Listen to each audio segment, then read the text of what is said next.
ఇప్పటిదాకా హైదరాబాద్ లో మరీ డేంజరస్ సిచ్యువేషన్ ఎప్పుడు రాలేదు కానీ అవును. సడన్ గా ఒక రోజు వస్తది 60 ఒకరోజు. సెంటీమీటర్స్ 100 సెంటీమీటర్స్ వాటర్ పడితే మాత్రం డెఫినెట్ గా ఇబ్బందులు అయ్యే పరిస్థితి ఉంటుంది. కదా! లో లయింగ్ ఏరియాస్ అయితే డెఫినెట్ గా చాలా ఇబ్బంది పడే పరిస్థితి. పరిస్థితి వస్తుంది. ఇప్పుడు సిటీ ప్లానింగ్ సరిగ్గా లేకపోతే మాత్రం ఫ్యూచర్ లో డెఫినెట్ గా ఇబ్బంది అనేది కుదురుతుంది. ఆల్రెడీ మనము ట్రాఫిక్ పరంగా ఆల్రెడీ చూస్తున్నాం. చూస్తున్నాం ఇది గదా! ఒకటే చూస్తున్నారు ఓన్లీ ఏది వర్షం పడితే అని. అది వర్షం ఒకటే కాదు కదా, యెస్. ఆ పొల్యూషన్ డెన్సిటీ చూడాలి, యెస్. ట్రాఫిక్ చూడాలి. యెస్. ట్రాఫిక్ చూస్తే మీరు మార్నింగ్ రింగ్ రోడ్ మీద కూడా ఇవాళ ట్రాఫిక్ జామ్ ట్రాఫిక్ జామ్. అయితుంది. మార్నింగ్ ఆఫీస్ నేను ఆ అవర్స్ మధ్య చూస్తున్నా. ఈ 6 నెలల నుంచి గమనిస్తుంటే మన ఓఆర్ఆర్ మీద ట్రాఫిక్ జామ్‌లు అవుతున్నాయి. నంబర్ ఆఫ్ కార్స్ సిటీకి మైగ్రేషన్ ఎక్కువైంది. Yes. సిటీలో వెల్త్ క్రియేట్ అవుతుంది. సిటీలో నంబర్ ఆఫ్ కార్స్ ట్రాన్స్పోర్టేషన్ పెరిగినప్పుడు ఆబ్వియస్‌గా దానికి తగ్గట్లు రోడ్లు బిల్డ్ చేయట్లేదు. రోడ్లు బిల్డ్ చేయనప్పుడు Exactly. ట్రాఫిక్ పెరుగుతది.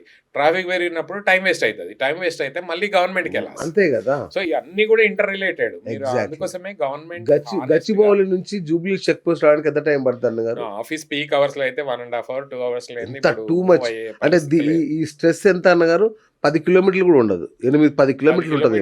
ఇప్పుడు ఇది కాదు, ఇంకా ఇప్పుడు నంబర్ ఆఫ్ అపార్ట్మెంట్స్ ఏవైతే పెరిగిన తర్వాత ఇంకా అవును. డెఫినెట్ గా ఇంకా పెరుగుతుంది. కార్లు Yes. కూడా పెరుగుతున్నాయి. ఇవాళ నార్మల్ మిడిల్ క్లాస్ పర్సన్ ఇంతకు ముందు బస్సులో వెళ్ళేవాళ్ళు, బైక్లు వెళ్ళేవాళ్ళు. ఇప్పుడు మిడిల్ ఇప్పుడు క్లాస్ ప్రతి ఒక్కరు కారు. కూడా కార్ అఫోర్డ్ చేయగలుగుతున్నారు. Yes. So number of cars పెరిగినప్పుడు డెఫినెట్ గా సిటీకి ఇన్ఫ్రాస్ట్రక్చర్ రిక్వైర్మెంట్ అనేది డెఫినెట్ గా ఉంటుంది. మీకు ఆల్టర్నేట్ రూట్స్ ప్రొవైడ్ చేయాలి, పెద్ద రోడ్లు ప్రొవైడ్ చేయాలి, ట్రాఫిక్ సిస్టమ్స్ మారాలి, Yes. ఆటోమేటెడ్ చేసుకోవాలి, ఆర్టిఫిషియల్ టెక్నాలజీ వాడుకోవాలి. ఇవన్నీ వాడకపోతే గవర్నమెంట్ ఆ దిశలో మనం చర్యలు తీసుకోకపోతే ఎవ్రీడే అందరికి టార్చరే ఉంటుంది కదా!